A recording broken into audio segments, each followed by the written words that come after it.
I recently bought two zines from A24. A24 is the entertainment company that's responsible for such films as Everything Everywhere All at Once, The Iron Claw, which is now in theaters, Uncut Gems, which was a breakout role for Adam Sandler that came out in 2019, amongst many other films.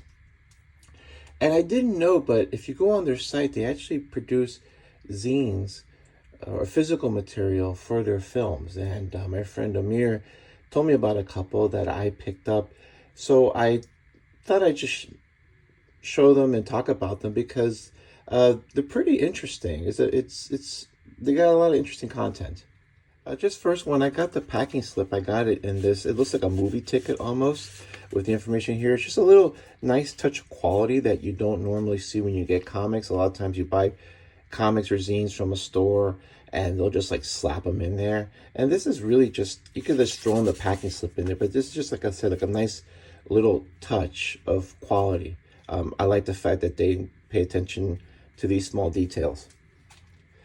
So the first scene I'm going to talk about is a zine based on the movie Uncut Gems that featured Adam Sandler in a breakout role as a jeweler who's trying to do this one big gamble to get a big payday. And the zine itself is just a interview with Alberto Safdie and about his days in the Diamond District, because this was really the basis for the film. And it's large size. This is like a big tabloid size magazine. It's rather large. And it's on newsprint. But what's interesting is that you have this interview and it's done very old school, but the cartoons and the drawings are in here are done by Sammy Harkham, who is the cartoonist behind The Blood of the Virgin and been known for years as an excellent cartoonist. So you have this interesting interview and you have all these ads interspaced in the magazine. So it's something that you would see like in the 70s and 80s, that time period, from something from New York. You know, you have a Rocky 3 ad here. You have The Exorcist, Tootsie, and you have this interview, but you still have all these drawings by Sam Harkham. And so you just flip through it. It's kind of interesting. It's like this mocked up newspaper from 40, 50 years ago. Just thought it was really just kind of interesting, the production quality and the work that went into this. The cartooning is great. These drawings by Sammy Harkham don't disappoint. The interview itself is pretty interesting. I started reading a little bit of it. You have old box scores from Knicks games. So it's not like a specific date in time. It's just more like a capsule of an era. It goes on. Really nice production values. It's really well done. And in here, it actually includes a, I'm going to leave it this way, but it's a poster for the film, that's iconic role by Adam Sandler, and then just diamonds here. And of course, a little bit of promo here for Uncut Gems. And then it has a comics page section. So it has this one comic, The Robbery, by Sammy Harkham. And then it has 3 strips from Thimble Theater. And I actually had to look this up because I'm not a comics historian. But Thimble Theater was the original E.C. Segar comic strip that Popeye eventually was part of the ensemble cast, but Popeye was the breakout character. So eventually, I think in the 50s, it became Thimble Theater featuring Popeye to Popeye the Sailor Man. You have a Ernie Bushmiller Nancy, which is great. I'm not familiar with these two, The Wantons and The Prisoner Who Came Clean. I don't know if this is something that was done before in like a underground comic or something that was new. And then you have an old Peanut strip, and then here you have a very tiny Zippy the Pinhead strip. So it's sort of like saying, okay, this is like a newspaper, and back in the day you had a comic section, so this is the comic section. It's just really interesting. You have the rest here, all these New York area type of ads, MSG tickets, Rodney Dangerfield for comedy show. Just really cool. And then the ending, and then drawing by Sammy. So I just thought this was a really cool piece, and it's $5, and it's still $5. So it really doesn't cost very much, but it's just a really cool piece, especially if you're Sammy Harkham fan. I think there's a lot of this, especially if you're from the New York State area, New York area, a lot of great nostalgia here with these ads. It's a very interesting interview, and the Sammy Harkham cartoons are and the drawings, excuse me, are really just fun to see. I've really got an appreciation for his art style over the last year or two. So, kind of cool. The second one is a zine called The Von Erichs. And this is a tie-in to their movie The Iron Claw, which is a biopic of the Von Erich family.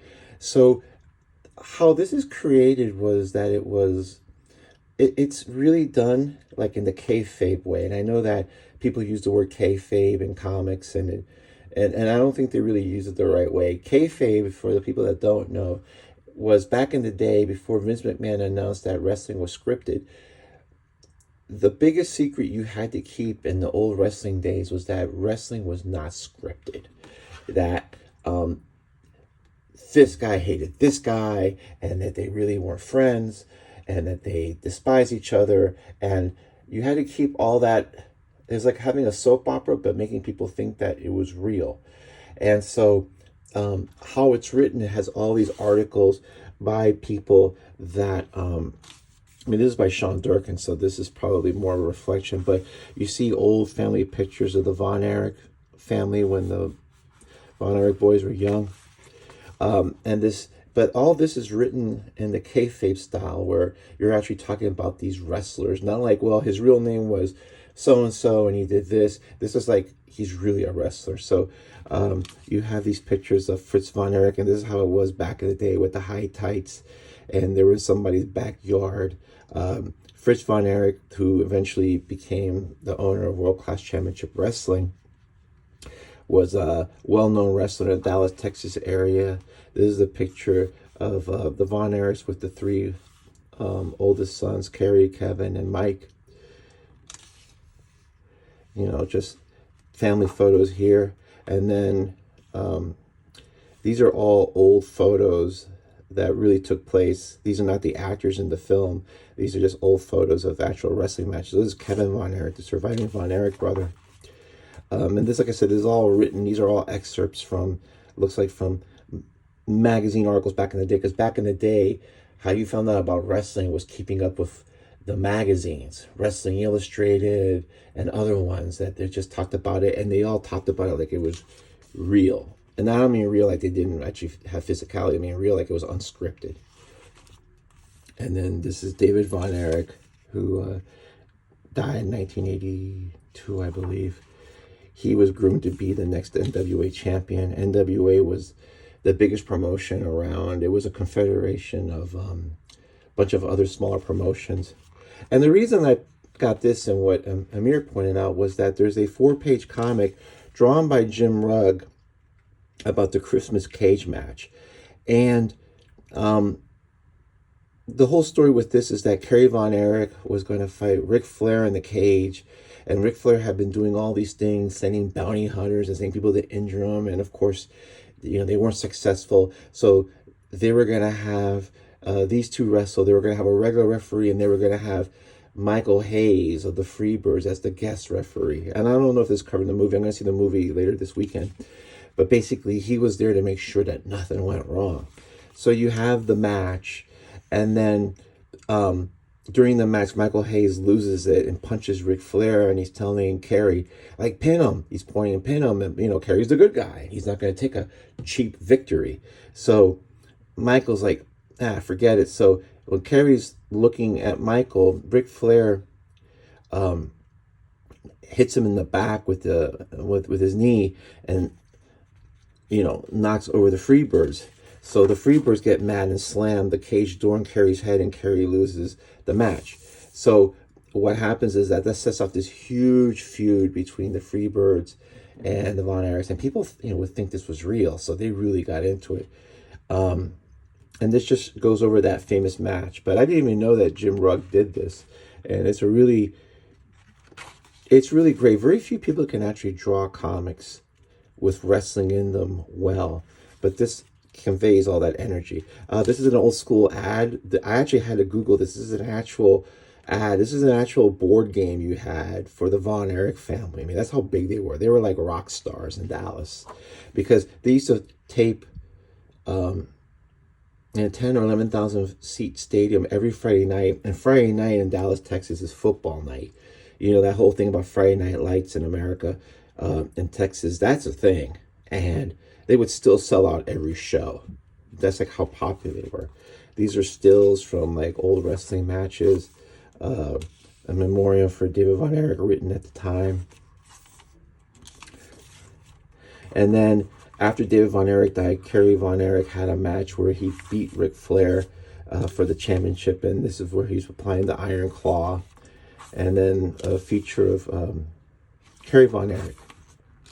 Nice paper. Mike Von Erich, who joined. He actually got toxic shock syndrome from after an infection from after surgery. He was the first one of the brothers to commit suicide. But these are like old articles that are, this is written by Kevin Von Erich. And then the picture of Kevin when he was young with his daughter, and a picture of the family. So this is kind of like a fun zine. This was $6. It's really well made. And like I said, the reason I got it is that I had a Jim Rohn comic, but I was familiar. I used to watch this in the 80s. It was syndicated in Miami, and I used to watch this. So I remember watching this promotion before the Freebirds came, and then during the Freebird angle and subsequent. So I'm very familiar. I'm curious to see the film to see how much of it reconciles with what I remember seeing, but I used to watch this for years. And so it's like a fun trip from memory lane. So like I said, this was $6, and it's a really nice pickup. If you like the movie, if you're a fan of old school wrestling, if you want to just get a little, this is almost like a time capsule of that era. This is be a fun pickup. And one thing I forgot to show in the Von Erich zine is there's this promotional poster. It's like the old school 8x10. Now, this is the actor, Harris Dickinson, who's playing David Von Erich, but it has the David Von Erich signature. This is what you used to get, like these 8x10 signed. As I said, they were like rock stars. But that's just really it. For $11, I think this is these pretty fun pieces to collect. They're not technically comics. They are zines, but sometimes we just can't have everything that's comic related. But I think overall they're very interesting packages, especially if you're fans of the film, or if you're just fans of this type of nostalgia, this 70s, 80s New York time capsule versus this Von Erich family time capsule. You can go on the A24 site, order them. Shipping is very reasonable.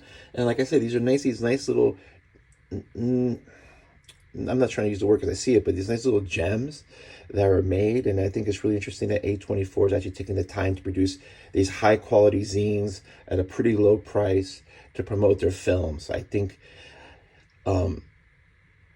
people still like physical, tangible products. And this is like I said, my friend Amir was the first one that told me about this, or else I would have never known. But anyway, check it out. I hope you enjoyed the flip through. Thanks.